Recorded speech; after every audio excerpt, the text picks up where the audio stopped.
Merhaba arkadaşlar. Şimdi sizinle İngilizce olan bir konuyu, teksti okuyacağız. Daha sonra bu tekstin aynı anlama gelen Rusça formasında okuyacağız. Şimdi bakın, my family İngilizce benim ailem demek. I have a small family. Yani benim küçük bir ailem var diyor. I live with my mother, father and sister. Ben ailem ile, annemle, babamla, ablamla yaşıyorum diyor. My mother is a teacher. Benim annem öğretmen. And my father is a doctor. Benim babam ise hekim. Hekim neydi işte sizde? Doktor. Evet, doktor demek. My sister is younger than me. İşte benim ablam, benim kardeşim, kız kardeşim benden genç, yani çocuk daha. She is 10 years old. Onun işte 10 yaşı var. And she likes to play games. O oyun oynamayı çok seviyor. We live in a house with a big garden.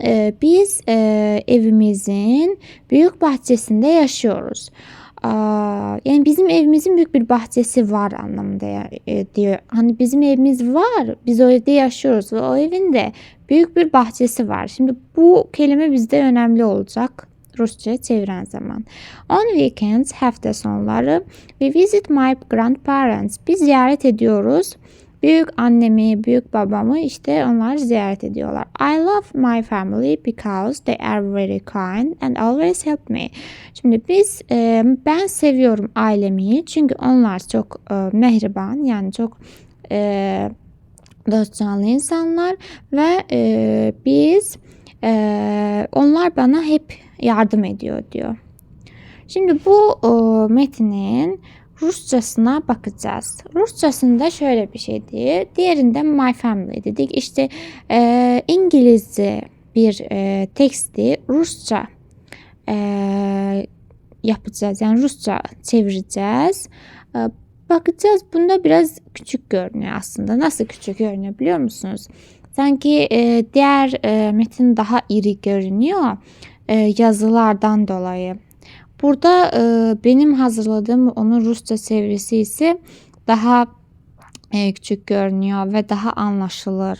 Belki de Rusça İngilizceden gramatikasına göre zor olabilir ama daha anlaşılır ve daha çabuk öğrenebilir, cümleler kurulabilir bir dil.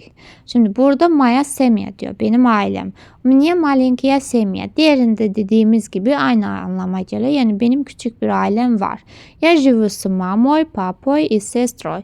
Şimdi ben yaşıyorum annemle, babamla ve ablamla. S əvəzliyindən sonra isimler hallanarak sonuna şöyle bir padejlere geçen zaman demiştik ki kim ile ne ile sualına tvaratilni padejde cevap veriliyor. Ve mama, papa, sestra isimleri sonu aya ile bittiğine göre birinci sklaniyaya ait ediliyor.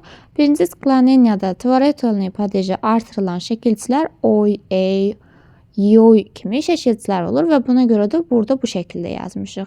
Moya mama, yəni benim annem, учительница öğretmen, moj papa benim papam, babam vraç hekimi oluyor. My sestra mladшая меня.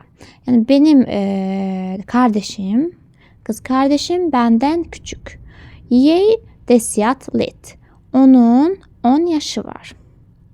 И она любит играть в игры. O oyun oynamayı seviyor. Мы живем в доме с большим садом. Sad Rusça'da bağ demek. Bağda anlamına geliyor.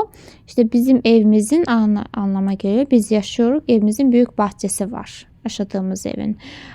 По выходным мы навещаем бабушку и дедушку. Biz hafta sonu po dediğimiz mütemadi olarak, yani daimi hafta sonları ziyaret ediyoruz. İşte büyük annemizi, büyük babamızı. Я люблю свою семью. Ben ailemi seviyorum. Потому что они очень добрые и всегда помогают мне. Çünkü diyor ki onlar bana hep mehriban, yani nezaketli davranıyorlar ve her zaman bana yardımcı oluyorlar anlamına geliyor.